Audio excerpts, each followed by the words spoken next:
Our Hiligaynon word for the day is pabantala. Pabantala. Pabantala in English means to circulate, give notice to, notify, propagate, publish, spread abroad, give out or announce. Pabantala. Let us have the following example sentences using the Hiligaynon word pabantala. Ipabantala mo sa ila nga, make known to them that, and then you add the thing that you would want to share.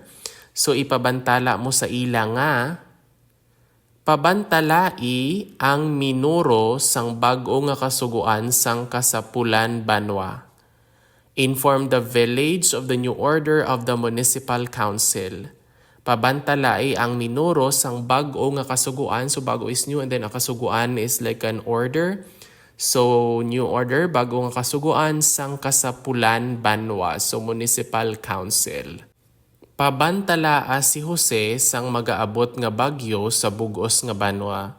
Let Jose give warning to the whole town of the coming hurricane.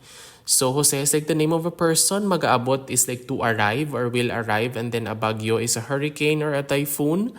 Bugos is like the whole, and then a banwa is like the town. Pabantalaa si Jose sang mag-aabot nga bagyo sa bugos nga banwa. And that is all about for our Hiligaynon word for today, which is pabantala. I do hope you learned something new and see you in the next one. Bye!